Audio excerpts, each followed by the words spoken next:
sua Bíblia comigo. Evangelho de Jesus, escrito por Mateus, capítulo de número 7.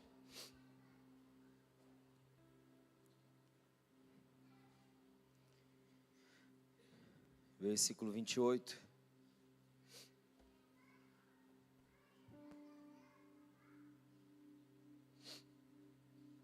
Glória a Deus.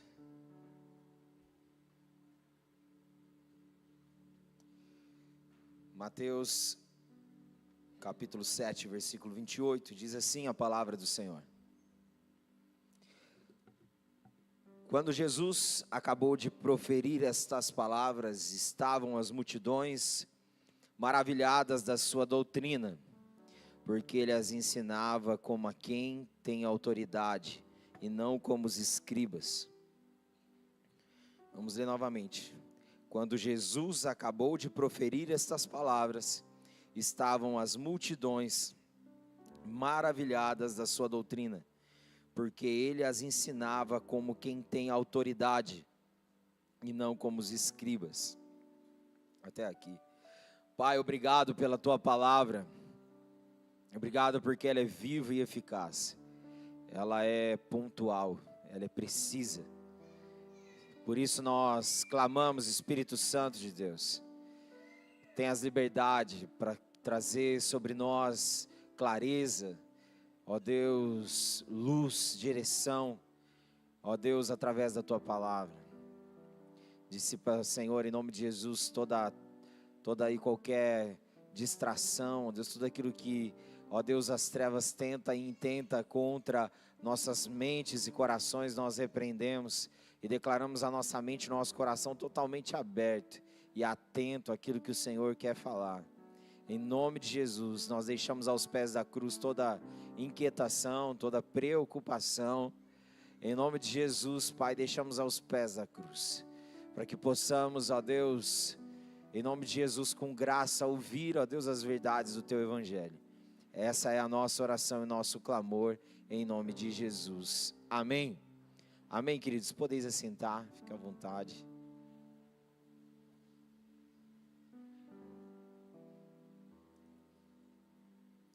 Glória a Deus. Buscando o coração do Senhor, Ele trouxe essa palavra para junto nós impartirmos nessa noite. E nós estamos aí durante todo esse mês construindo entendimento em cima dessa temática que é a série do mês, o fruto do Espírito, virtudes de um cristão. Entendemos que o cristão, ele é um discípulo, ele é um seguidor de Jesus, e todo seguidor de Jesus não vive sem virtudes, mas cheio de virtudes. E o Espírito que Ele fez habitar em nós, que somos aqueles que somos conhecidos como a família dos que creem. Então, esse Espírito que Ele fez habitar em nós, Ele aqui é colocado pelo apóstolo Paulo como fruto, falando sobre as virtudes daquele que carrega o Espírito Santo, aqueles que têm o Espírito Santo. E nós estamos aí durante todo o mês construindo entendimento sobre isso. E nós vimos então quais são as virtudes do Espírito. Você sabe? Você tem decorado? Nós estamos nesse texto praticamente de Gálatas 5 durante quase todo o mês, né? Hoje que o pastor está indo para Mateus, mas nós vamos passar por lá também, por Gálatas 5. Mas quais são as virtudes do Espírito? Qual é o fruto do Espírito? Amor, paz, alegria, paciência, benignidade, né, que é ternura, bondade, mansidão, domínio próprio. E mansidão, domínio próprio. Jesus amado, deu até pagão no pastor. Mas me ajuda aí, gente. Qual é? Mansidão, domínio próprio e fidelidade. Oh, glória a Deus, aleluia. Obrigado, Espírito Santo, por me ajudar. Glória a Deus, são os 9 gomos do fruto, né? Porque não são frutos, é um fruto que tem os 9 gomos, né? A gente usou o exemplo aqui até da Polcan, né? Que são vários gomos, mas é um fruto só. Então nós vemos ali falando sobre os 3 primeiros gomos, que fala do relacionamento com Deus, né? E depois nós vimos domingo os outros 3 que fala do nosso relacionamento com os outros, com as pessoas. E domingo nós vamos finalizar falando sobre o relacionamento conosco mesmo. Mas hoje eu gostaria de impartir e compartilhar em cima dessa temática, né? O tema do episódio de hoje carrega consigo a seguinte temática: seguindo passo a passo e sendo capacitado para ser. Seguindo passo a passo e sendo capacitado para ser. Como disse no começo, a realidade de quem vive agora como habitação do Espírito tem em si os hábitos mudados, tem em si a realidade da vida mudada, porque todo lugar que a gente habita, nós construímos, ali então onde é habitado se constrói hábitos, e nós entendemos que a realidade do Espírito dentro de nós, na verdade ela é aquela que nos capacita todos os dias para ser de fato aquilo que desde a origem nós somos criados para ser, mas que a queda e o pecado atrapalhou a gente, comprometeu. Mas em Jesus isso é restaurada a esperança de poder agora viver novamente na perspectiva original, novamente voltar à origem, de ser aquilo que Deus nos criou para ser. Então aqui nós vemos, dentro daquilo que é o fruto do Espírito, a realidade da capacitação que o Espírito Santo, ele traz sobre nós. Romanos diz que todo aquele que é nascido de Deus é guiado pelo Espírito Santo. Então o Espírito Santo, ele traz essa capacitação. Por isso em Atos diz que o revestimento do poder do Espírito, ele nos daria a capacitação para sermos testemunhas, tanto em Samaria, Judéia, até os confins da terra. Então o Espírito é aquele que nos agora capacita a viver, a ser capacitado à medida que caminhamos passo a passo, seguindo as pegadas de Cristo.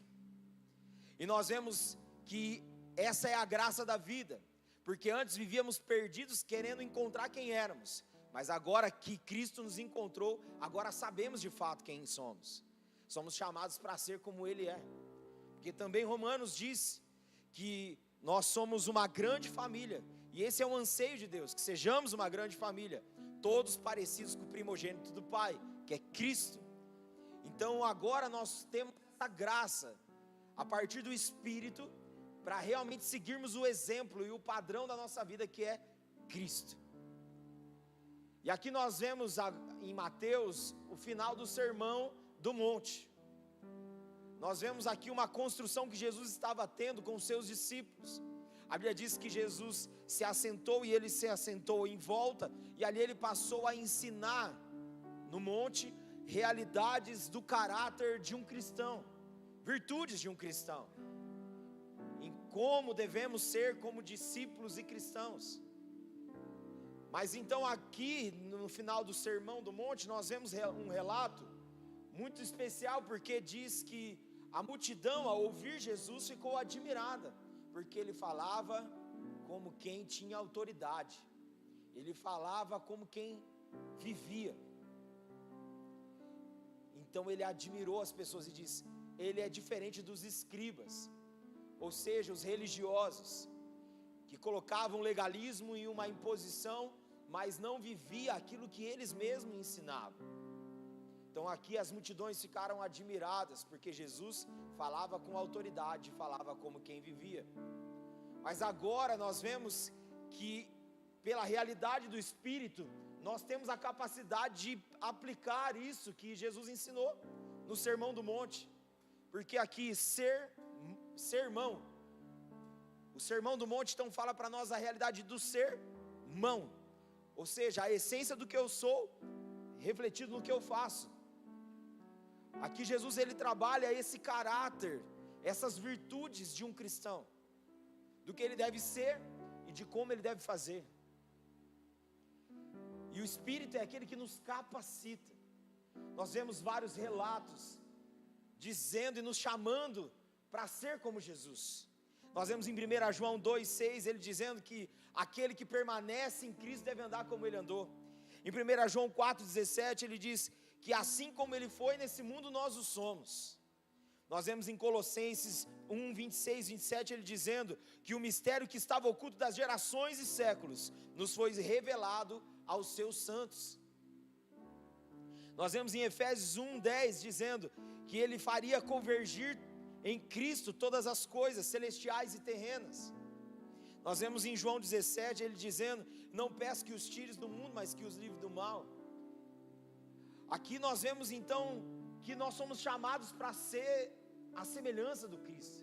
Se eu digo que permaneço nele, eu devo andar como ele andou.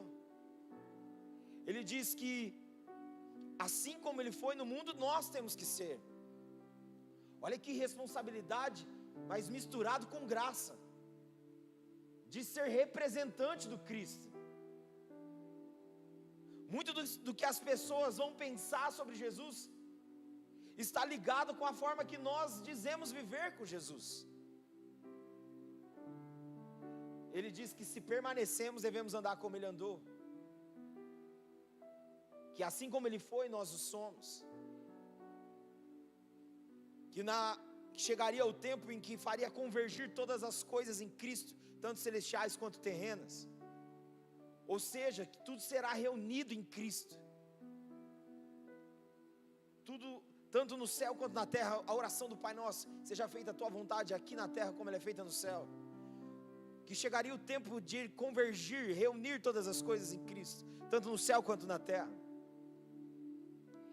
Ele fala para nós que aquilo que era o mistério oculto das gerações e dos séculos nos foi revelado.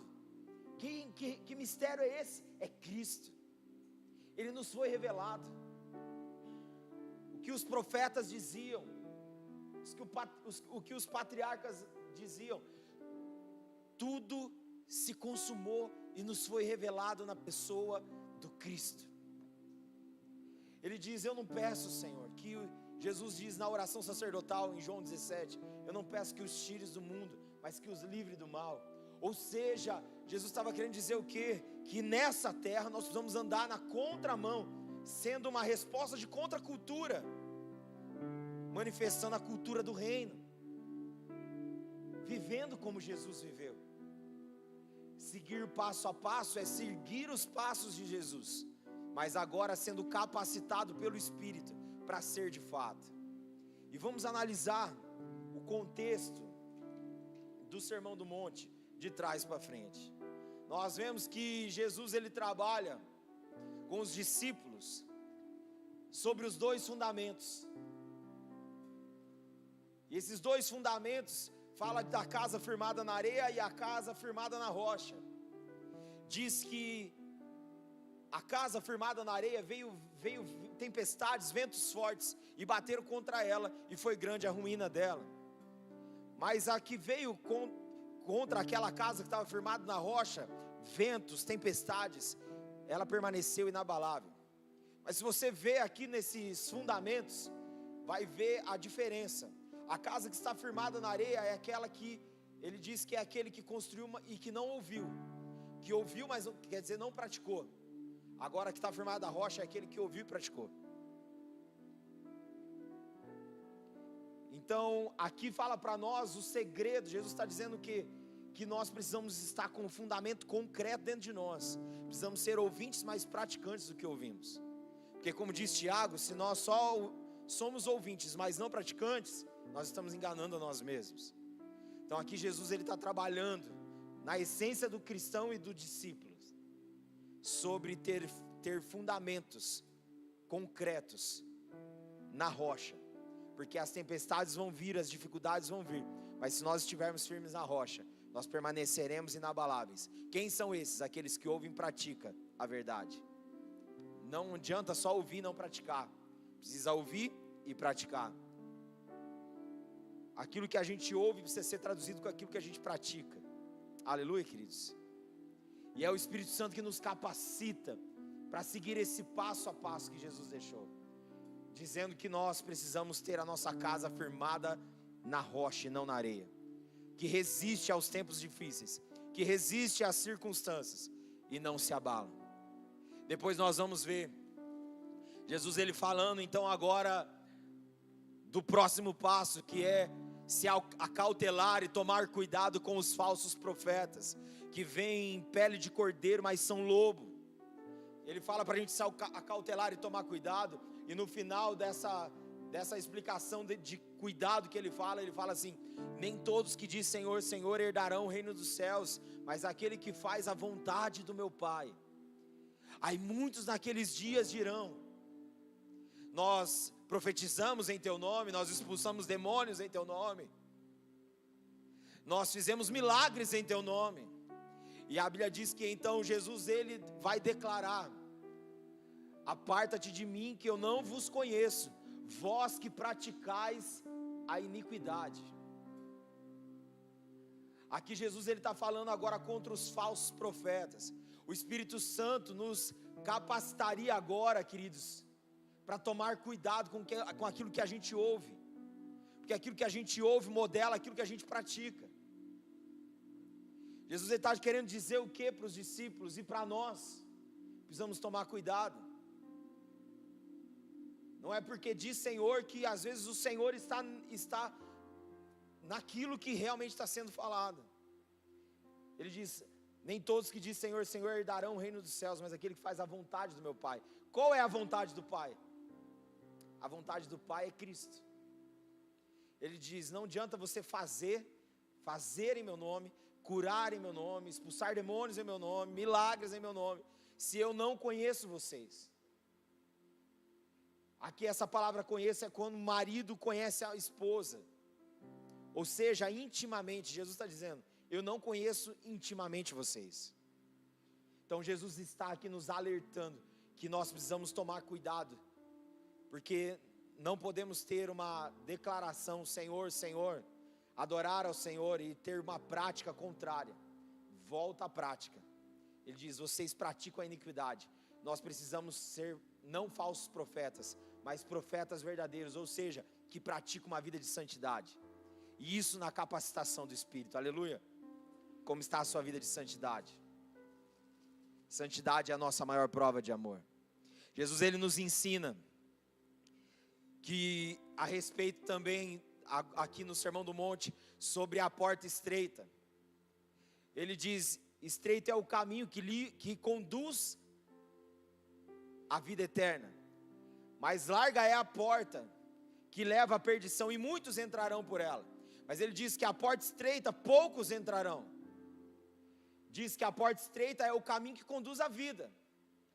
E a porta estreita, queridos, é os desafios. Qual é mais fácil você passar? Numa porta larga ou numa porta estreita? É mais desafiador a porta estreita. Mas ele diz que aqueles que herdarão o reino são aqueles que entram pela porta estreita, que trilha o caminho que conduz à vida. Quem é o caminho? Cristo. Quem é a vida? Cristo. Então ele é a direção que nos leva à vida. E isso na capacitação do Espírito. É o Espírito que nos capacita a adentrar a porta estreita e não querer regalias e entrar pela porta larga. Espaçoso é o caminho que leva para a perdição. E o que é isso, queridos? É eu tomar espaço daquilo que é a vontade de Deus. É eu estar ausente daquilo que eu tenho que estar presente. Eu vou tomando espaço e vai ficando largo, vai ficando distante. Diz que muitos entrarão por esse lugar. Qual é mais fácil? Aquele que está embaixo puxar quem está em cima, ou quem está em cima puxar quem está embaixo? Nós precisamos tomar cuidado, queridos. Nós não podemos dar espaço, precisamos estreitar cada dia mais.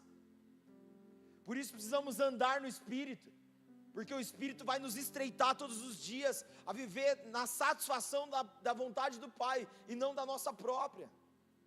Aleluia, queridos. Tem alguém aqui comigo, gente? Aleluia. Que porta você está entrando?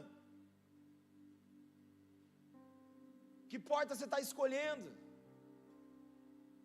Ande pelo estreito. Deixa o Senhor te apertar, deixa o Senhor te ajustar naquilo que precisa ser ajustado. Porque a Bíblia diz, queridos, que nós somos um corpo, ajustado, consolidado, crescendo em amor. Só há crescimento se a gente for ajustado, consolidado, fundamentado. E nesse lugar de porta estreita é o que o Senhor faz com a gente, é o que o Espírito Santo faz com a gente, aleluia.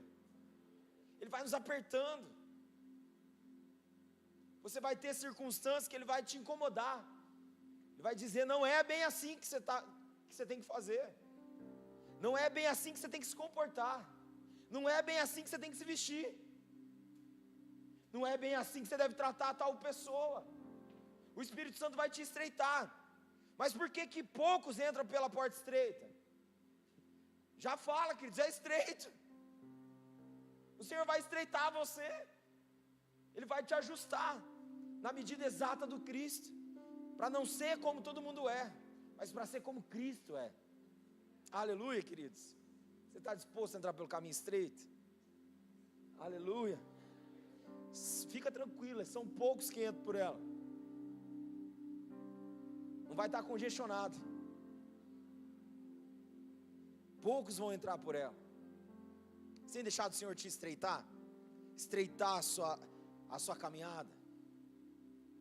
Tem gente que fala assim, não pastor, mas eu já tenho tantos anos de igreja, mas o que tem? Você já está na bênção? Só falta as asas para você ir? Não, queridos. Enquanto a gente está aqui, nós estamos em obra.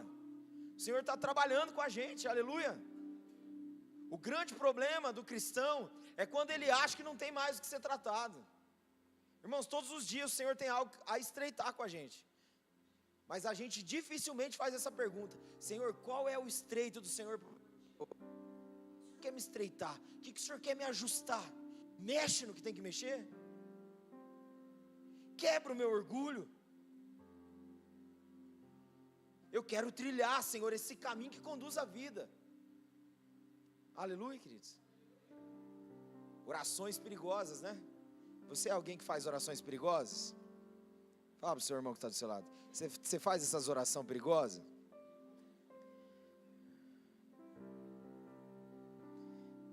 Muitos não querem essa oração não, viu, gente? Muitos querem assim, me dá a minha bênção, pois subir. Que mais que Jesus trata com os discípulos? Qual é o passo agora? O próximo passo é, Jesus incita a orar. Ele diz, pede e será dado, busque e você achará, bate e Ele abrirá. Ele incita a oração, Ele provoca a oração. Queridos, o Espírito dentro de nós vai nos capacitar a ter uma vida de oração. Como está a sua vida de oração? Está transbordando, está meia boca, está quase seco? Qual é o nível da sua vida de oração? Ah, pastor, eu oro na hora que eu acordo, para Deus abençoar meu dia, eu oro na hora do almoço. Ah, pastor, eu oro na janta, eu oro para dormir. Mas estilo de vida de oração é estilo de relacionamento. É isso que eu falei do estreito. É eu sentar frente a frente com o Senhor e deixar Ele olhar nos meus olhos. Queridos, era difícil isso, não sei se assim era com você, mas eu tinha uma agonia quando meu pai e minha mãe apertavam eu, no sentido de conversar comigo e dizer, olha no meu olho. A vontade quando você está errado é fazer o quê?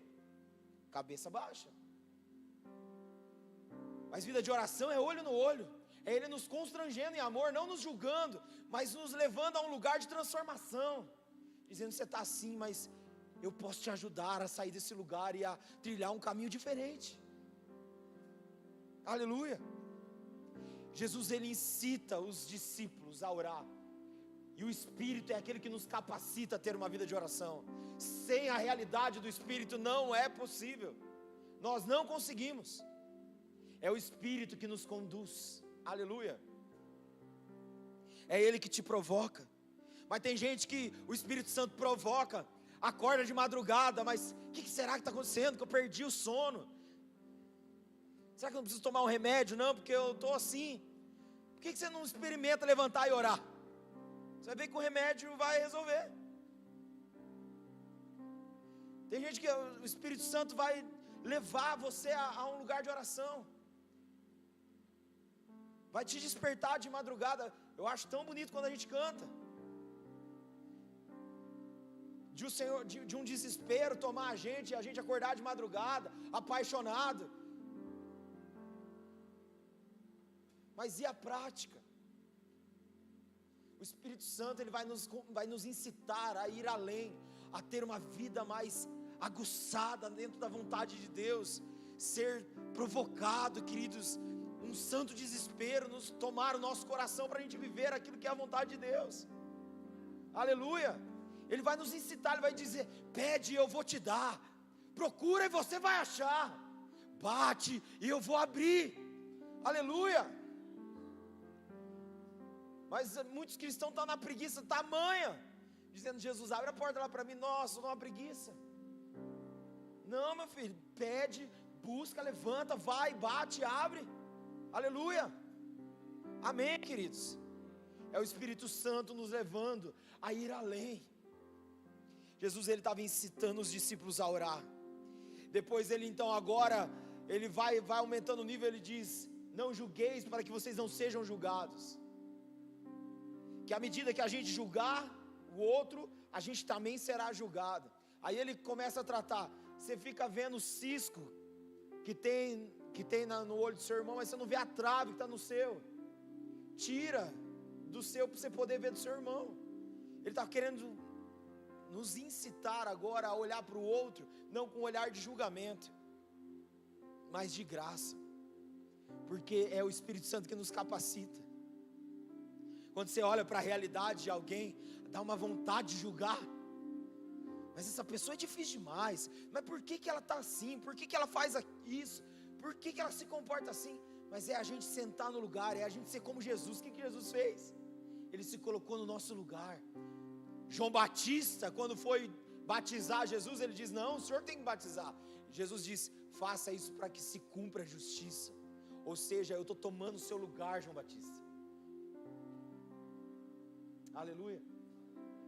Quando Jesus está falando, não julgue para não ser julgado, Ele está querendo dizer o que, queridos? Para olhar com olhar de graça, se colocar no lugar do outro. Aleluia. Amém, queridos. Nós precisamos dessa empatia. No tempo que vivemos hoje, isso é algo extinto, chamado empatia. Se colocar no lugar do outro. Jesus nos chama para se colocar no lugar do outro. Aleluia. Se coloque no lugar das pessoas, e você vai julgar menos, vai orar mais por elas. Aleluia. E é o Espírito Santo que faz isso, viu, gente? Porque a vontade da carne mesmo, maldita, é crucificar a pessoa, é condenar a pessoa e jogá-la no inferno. Mas o Espírito muda a nossa visão, muda a nossa ótica. Por isso Paulo, para a igreja de Corinto, ele diz: a ninguém mais olhamos segundo a carne, mas segundo Cristo. Aleluia, queridos. O nosso olhar ajustado pelo Espírito é o olhar de Cristo. Amém? Depois ele diz então agora que nós não devemos andar ansiosos, mas devemos buscar o reino de Deus e a sua justiça em primeiro lugar, e todas as demais coisas serão acrescentadas. Ele nos ensina que as ansiedades da vida vão vir, mas nós precisamos dar uma resposta para essa ansiedade. E essa ansiedade, ela precisa ser sanada com a nossa busca pelo reino e a sua justiça. Busca em primeiro lugar o reino de Deus. Aqui ele fala assim: não fique ansioso pela solicitude da vida, o que você vai comer, o que você vai vestir. Não fica ansioso. Aqui é teu coração, busque o reino, e todas as coisas vão ser acrescentadas. Quando é todas as coisas aqui que ele fala, é todas as coisas, queridos. Nada fica perdido. Aleluia. Então não deixe a ansiedade te dominar. Confie no Senhor. E isso só o Espírito Santo, viu, gente, para nos capacitar. Depois ele fala sobre os dois senhores. Ele diz que não tem como nós servirmos dois senhores. Ou a gente vai amar um e agradar um, ou a gente vai desagradar o outro. Ele diz: nós não podemos servir a Deus e as riquezas. Aqui Jesus está dizendo que o amor ao dinheiro é a raiz de todos os males. Nós precisamos entender que a única coisa que compete no nosso coração com o senhorio de Cristo é o dinheiro. Mas como eu já disse, queridos, se dinheiro fosse a solução do mundo, Deus tinha dado dinheiro para nós e não Jesus, e sairia mais barato. Jesus está dizendo, cuidado, porque o dinheiro ele vai querer competir com o meu senhorio no seu coração. Ele estava querendo dizer que nós precisamos tomar cuidado e entregar sempre o governo e o senhorio a Ele, porque senão o dinheiro senta no trono e governa todas as coisas. Ele estava querendo dizer que agora, capacitado pelo Espírito, nós conseguimos decretar que somente Ele governa o nosso coração, não é o dinheiro, aleluia. Outra coisa que o Espírito nos capacita, no passo a passo, para ser como Jesus. Ele disse, se os seus olhos forem bons, todo o seu corpo será luminoso, mas se os seus olhos forem trevas, com grande trevas serão. Ele estava ensinando a gente a ter um olhar iluminado. Jesus estava ensinando os discípulos a ter um olhar luminoso, para que o corpo então fosse todo iluminado. Queridos, o Espírito Santo é aquele que nos capacita a ter um olhar de luz e não mais de escuridão, um olhar de graça, de pureza e não de impureza e de sujeira. Ele consegue, agora o Espírito nos capacita a mudar a ótica, porque na ótica da carne, queridos, parece impossível, mas agora na ótica do Espírito é possível nós termos um olhar iluminado, para que então todo o nosso corpo seja iluminado. Aleluia, queridos. O que os seus olhos têm visto? O que os seus olhos têm visto é aquilo que vai definir a realidade do seu todo. Diz, se os seus olhos forem luminosos, todo o seu corpo será luminoso. Muito aquilo que domina e tem a atenção dos nossos olhos vai definir aquilo que nós somos. E o que você tem visto? Que tem sido luz para os seus olhos? Tem sido a palavra? Como diz o salmista, lâmpada para os meus pés é a tua palavra e luz para os meus caminhos. Será, queridos, que nós estamos realmente deixando o Espírito nos conduzir nesse lugar, onde o salmista ele diz, Senhor, abre os meus olhos para que eu contemple as maravilhas da tua palavra. Sabe, queridos, os nossos olhos precisam contemplar a palavra. Precisamos ler a Bíblia, porque é ali que o Espírito nos capacita a entender, para então poder viver. Aleluia. Ele também ensina os seus discípulos que onde está o nosso tesouro também estará o nosso coração. Ele diz para nós buscarmos acumular tesouros no céu e não na terra, aonde a traça e a ferrugem corrói e o ladrão rouba. Ele diz para nós acumularmos tesouros no céu. E como que isso acontece? Na capacitação do Espírito. O que é acumular tesouros no céu? É quantas pessoas eu ganho para Jesus, quantas pessoas eu me dedico para levar para Jesus. Quem faz isso? Quem me capacita para isso? O Espírito Santo. Ele nos capacita para ser isso. Aleluia. Acumular tesouros no céu e não na terra. Sabe, queridos, no fim, os relatos que nós vamos ter para dar para o Senhor é como vivemos e quantas vidas nós influenciamos, quantas vidas nós conseguimos contagiar. Sabe, queridos, se você morrer hoje, quantas vidas você levou para Jesus? Por meio da sua vida, do seu estilo de ser. Quantas vidas você levou para Jesus? Será que o número que você tem de pessoas que se perderam de Jesus é maior do que as pessoas que você conseguiu levar? Como assim, pastor? Às vezes um mau testemunho acaba levando as pessoas para longe, a se perder de Jesus e não encontrar. Quando as pessoas nos encontram, elas precisam encontrar Jesus.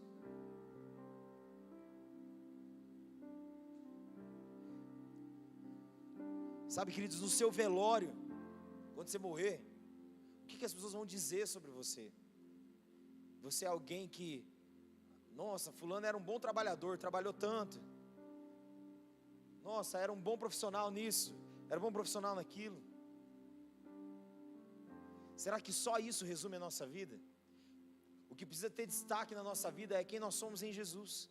Como amamos Jesus. Nós vamos viver, queridos, não para ser lembrado, mas para que o nome de Jesus nunca seja esquecido. Quando falar de você e de mim, falar assim: meu Deus, esse daí viveu incansavelmente, para que Jesus não fosse esquecido. Aleluia. Esse é o verdadeiro tesouro que nós devemos buscar. Outra coisa que Jesus ensinou, e hoje nós temos a capacitação do Espírito, é orar e jejuar. Ele ensinou os discípulos a orar, Ele ensinou os discípulos a jejuar. Sabe, queridos, tem gente que fala assim: mas pastor, eu não consigo jejuar. Ei, quem capacita você para jejuar? É o Espírito Santo. Por que quando é para saúde consegue fazer jejum, mas quando é para saúde espiritual não consegue? Não, tem que fazer um exame, eu tenho que ficar de jejum. Aí consegue. Mas e para saúde espiritual, consegue fazer jejum? Jejum não é ficar sem comer.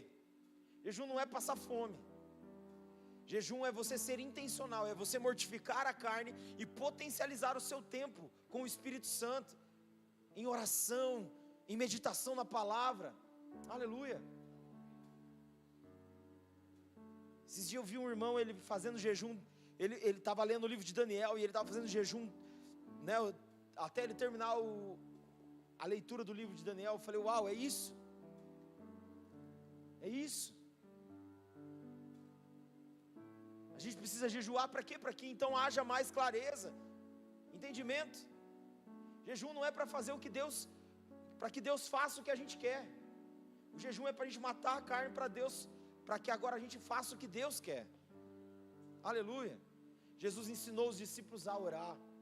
Jesus ensinou os discípulos a jejuar. E o Espírito Santo é aquele que nos capacita a uma vida de oração e de jejum. Aleluia. Aleluia, queridos. E então agora, queridos, nós vamos do começo. Ele começa então agora dizendo: vós sois sal da terra. Se o sal não fazer a função dele, ele perde o seu sabor e ele se torna inútil. Qual é a função do sal? É temperar, é dar sabor para a comida. E aqui ele diz: vocês são sal da terra. Ou seja, nós somos chamados para trazer o sabor verdadeiro para esse mundo que está sem sal, queridos, que está sem gosto, sem sentido. Nós somos chamados para salgar a terra. Aleluia. Para ser sal da terra, queridos. Qual sabor a nossa vida tem refletido? O Espírito Santo é aquele que nos capacita a ser sal da terra. Aleluia. Glória a Deus, queridos.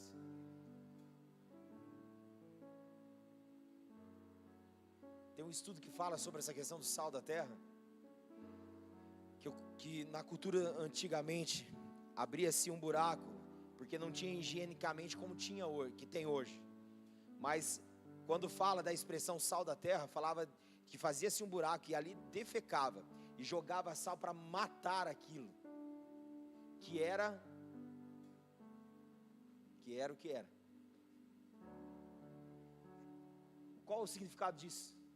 Dizendo que o sal era para matar o odor, matar também todo bicho que tinha. Então ser sal da terra é mortificar a ação do mal, queridos, é neutralizar e mortificar o odor do pecado. É você poder ser então agora a resposta naquilo que é a escória da terra, aquilo que são pessoas que estão afundados naquilo que é o pecado. Você ser sal na vida de alguém é você tirar essa pessoa desse mau odor, tirar desse lugar de bicho, que junta bicho. Aleluia. Depois ele diz: sejam luz do mundo, iluminem o mundo. Ele diz: brilha a vossa luz diante dos homens, para que vendo suas boas obras glorifique o Pai que está no céu. Ou seja, qual é o passo que Jesus está ensinando aqui, queridos? Que por onde nós passarmos, nós somos luz. Nós precisamos brilhar a luz de Cristo. E o que é ser luz, queridos? É trazer clareza. Se você andar no escuro, você vai fazer o quê? Você vai tropeçar, você vai bater a canela, você vai cair. você não tem uma visão clara das coisas, você corre risco. Agora, ser luz, acender a luz, é olhar com clareza cada coisa.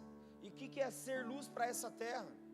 É trazer clareza para o povo que está na escuridão, é trazer o povo da escuridão para a luz, para enxergar aquilo que nós estamos enxergando. Aleluia, queridos.